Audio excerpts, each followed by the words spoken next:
Bismillahirrahmanirrahim. Assalamualaikum warahmatullahi wabarakatuh. Innal hamdalillah nahmaduhu wa nasta'inu wa nastaghfiruh wa na'udzu billahi min shururi anfusina wa min sayyiati a'malina. May yahdihillahu fala mudilla lahu wa may yudlil fala hadiya lahu. Asyhadu an la ilaha illallah wa asyhadu anna Muhammadan 'abduhu wa rasuluh. Allahumma sholli ala Muhammad wa ala alihi wa ashabihi ajma'in. Bapak, Ibu, jamaah sholat subuh Masjid Rawul Gusti rahimahullah yang saya hormati dan insyaallah selalu mendapatkan barokahnya. Marilah yang pertama dan utama kita selalu menjadikan bersyukur kehadirat Allah Subhanahu wa taala yang telah memberikan banyak kenikmatan kepada kita, terutama kenikmatan iman Islam kita, sehingga alhamdulillah pada kesempatan pagi hari ini kita bisa menjalankan ibadah sholat subuh secara berjamaah dengan riang gembira, dengan langkah yang mudah dan diringankan. Mudah-mudahan apa yang kita lakukan pada kesempatan pagi hari ini Allah mencatat sebagai amal ibadah dan insyaallah akan mendapatkan balasan pahala yang berlipat-lipat. Amin. Salawat salam kita sampaikan kepada kita, panutan kita Nabiullah Nabi Muhammad Sallallahu Alaihi Wasallam yang telah memberikan banyak contoh saleh dan buat kita yang insyaallah kita sebagai umatnya bisa mengikuti langkah-langkah beliau. Insyaallah kita tunggu syafaatnya di akhir zaman. Amin ya robbal alamin. Bapak Ibu jamaah sholat subuh rahimahkan Allah, alhamdulillah kita sebentar lagi, tinggal beberapa hari lagi kita akan meninggalkan di bulan Ramadan. Alhamdulillah pada puasa kita sudah sampai di hampir ini 29 hari. Alhamdulillah berarti kita akan laksanakan sholat Idul Fitrinya itu 1 Syawalnya itu insya Allah hari Senin, karena akan digenapkan di puasa kita 30 hari insya Allah.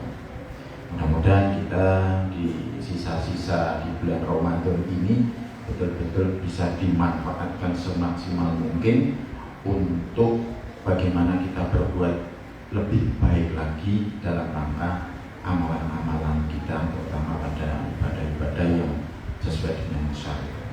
Bapak Ibu jamaah sholat subuh rahimahkan Allah, alhamdulillah di akhir-akhir Ramadan ada beberapa hal yang mungkin Bapak Ibu perhatikan, yaitu bagaimana umat Islam pada akhir Ramadan atau mungkin malam Syawal, yaitu tentang bagaimana kita mengeluarkan zakat. Ini di surat Al-Baqarah ini ayat 110. A'udzubillahi minasyaitonirrajim. Bismillahirrahmanirrahim. Wa aqimus sholata wa aqimuz zakata wa ma tuqaddimu li anfusikum min khairin tajidu indallah innallaha bima ta'maluna basir. Shadaqallahul azim. Kalau kita melihat di ayat ini, ayat di surat Al-Baqarah ayat 110 itu memerintahkan yaitu dan laksanakan sholat serta tunaikanlah zakat dan segala kebaikan yang kamu usahakan untuk dirimu, tentu kamu akan mendapatkan pahala di sisi Allah. Sesungguhnya Allah Maha melihat apa yang kamu kerjakan. Nah, di sini ada yang mengatakan kebaikan yang kamu usahakan untuk dirimu. Jadi untuk diri kita. Berarti kewajiban zakat itu untuk diri kita. Jadi sholat juga untuk diri kita. In ahsantum li anfusikum. Nah, istilahnya gitu. Jadi apa yang aku lakukan, apa yang aku perbuat, kebaikan apa yang untuk diriku sendiri. Jadi di surat ini jelas bahwa perintah sholat, perintah zakat itu untuk diri pribadi, untuk diri kita. Sehingga jelas bahwa di sini ada istilahnya zakat fitrah atau zakat mal.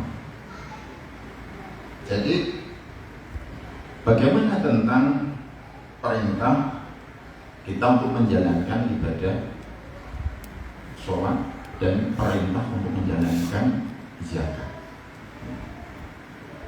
Jadi salat dan zakat adalah dua pilar utama dari Islam. Nah, sebenarnya Islam itu dibangun dalam 5 pilar. 5 pilar.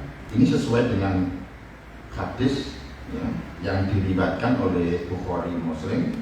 Islam dibangun di atas 5 perkara. Yang pertama yaitu bersaksi bahwa tidak ada Tuhan selain Allah.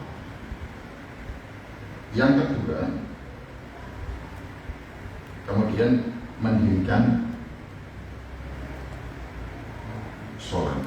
Kemudian yang ketiga, menunaikan zakat, atau ini yang keempat, berpuasa di bulan Ramadan. Yang kelima, haji ke Baitullah. Itu masih ada di belakangnya bagi yang mampu. Nah,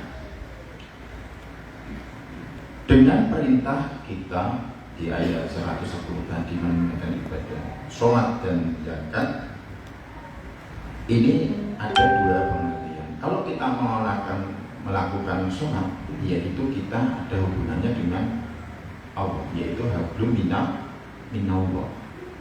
Tapi kalau kita melaksanakan zakat, itu hablum minannas. Nah, dibedakan antara hablum minallah, yaitu bagaimana kita melakukan ibadah-ibadah langsung vertikal kepada Allah, gitu juga kepada Allah. Tapi kalau zakat, yaitu ibadah sosial, ibadah yang mencerminkan kepedulian terhadap sesama. Nah ini, jadi dengan kita membayar zakat, itu berarti apa? Kita peduli terhadap lingkungan kita. Kita dilatih untuk bagaimana kita beribadah sosial. Nah ini, berbagi. Gitu. Jadi kedua ibadah ini selalu disebut beriringan dalam Al-Quran, menunjukkan bahwa seorang muslim tidak hanya berlaku beribadah secara individual. Jadi kalau sholat itu individual, ya. Tetapi juga beribadah peduli dengan kesejahteraan sosial, yaitu zakat. Jadi bagaimana kita bisa mengkombinasikan, menyatukan antara ibadah yang individual dan ibadah yang sosial. Jadi sudah diperintahkan di dalam Al-Quran di surat Al-Baqarah ayat 110 itu sudah jelas bahwa manusia itu diwajibkan untuk dirinya sendiri dan diwajibkan untuk kegiatan orang lain atau sosial, yaitu dibuktikan dengan zakat. Sehingga dengan kita melakukan dua hal ini, yaitu betul-betul kita lakukan dengan sholatnya dengan baik, itu insya Allah akan menata hati kita supaya bagaimana keberadaan kita untuk membayar zakat itu bagian dari suatu kewajiban, bukan sunnah. Kalau itu wajib, harus dilakukan oleh setiap manusia yang bertakwa. Sehingga bagaimana kita bisa melakukan itu? Ya kalau kita sudah mengetahui tentang bagaimana itu bagian dari bentuk tanggung jawab kita sebagai hamba Allah, sebagai hamba yang taat kepada Allah, sebagai hamba yang betul-betul menjalankan perintahnya. Ini kalau kita lakukan akan memberikan dampak yang bagi kita, hati kita akan lebih tenang lagi, akan lebih nyaman dalam kaitannya apa? Hablum minannasnya. Hablum minallahnya betul kita lakukan dengan maksimal. Tapi begitu kita bicara hablum minannas, manusia nas itu akan memberikan dampak-dampak yang bersinggungan dengan lingkungan kita. Ini yang akan memberikan bagaimana kita bisa memberikan sumbangsih di lingkungan kita. Alhamdulillah pada tadi malam hujannya luar biasa derasnya. Mungkin di wilayah Imogiri, di wilayah Bantul itu airnya itu diberikan berlebih gitu.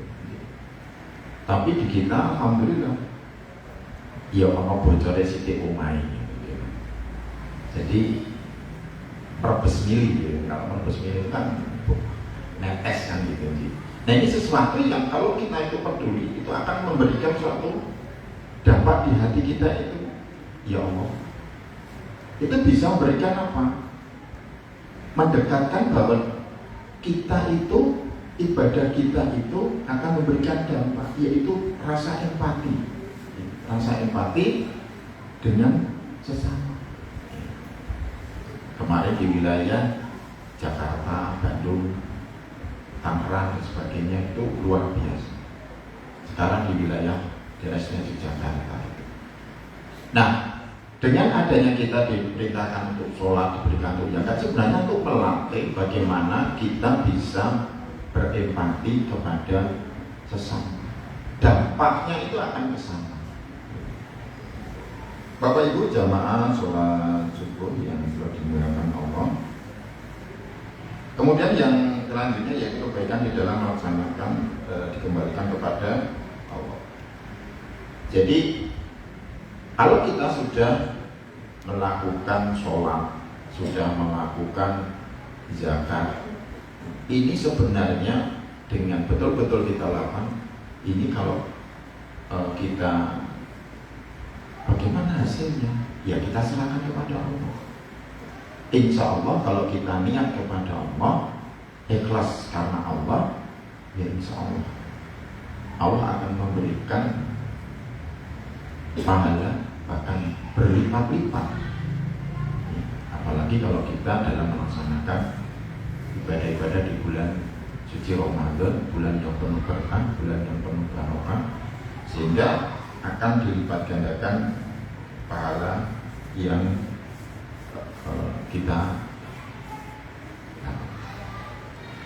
sehingga bagaimanapun dalam kita melaksanakan perintah di Al-Baqarah 110 itu kan dalam rangka untuk bagaimana menyiapkan kita untuk hari akhir. Jadi ada target yang kita capai. Jadi ada target yang mengantarkan kita bagaimana nanti kita di akhir, yaitu ada dua hal, salah satunya yaitu sholat dan zakat. Nah ini bagian-bagian yang mungkin perlu kita lakukan. Bapak Ibu jamaah sholat subuh rahmatullahi Allah, dan insya Allah nanti Masjid Ya Allah Gusti mulai Mas dan kita bisa menerima zakat fitrah. Berarti insya Allah nanti kita sudah mulai membuka untuk layanan zakat fitrah, bahkan nanti kita bisa menerima dan menyalurkan. Jadi insya Allah dengan masjid yang ini fasilitasi zakat, insya Allah nanti yang masjid ini akan lebih semangat lagi, masjid ini akan lebih bermanfaat lagi, masjid ini yang memberikan kenyamanan bagi warga masyarakat khususnya kaum muslim. Mudah-mudahan ibadah kita pada bulan Ramadan ini, ibadah puasa kita, ibadah sholat kita, ibadah amalan-amalan yang lain, mudah-mudahan Allah memberikan melipat gandakan pahala untuk kita sehingga kita punya tabungan di akhir-akhir. Insya Allah tabungan hari akhir itu menjadi kunci Bapak Ibu, yaitu masuk di dalam surganya Allah. Amin ya Rabbal Alamin. Mungkin itu saja yang bisa saya ngatur. Ini saya hanya mendapatkan perintah dari Pak Ketua, karena Pak Ketua kurang satu untuk memberikan penceramah pada pagi hari ini. Ya, insya Allah kita sampaikan sedikit terkait dengan masalah zakat. Mudah-mudahan memberi manfaat untuk saya dan untuk Bapak Ibu semuanya, dan kita insya Allah kita bisa membayar zakat fitrah kita itu sebagai kewajiban setiap umat muslim, dan kita bisa melakukan itu insya Allah. Berlin kata, saya mohon maaf, kurang lebihnya masuk minallah wa barakatuh. Assalamualaikum warahmatullahi wabarakatuh.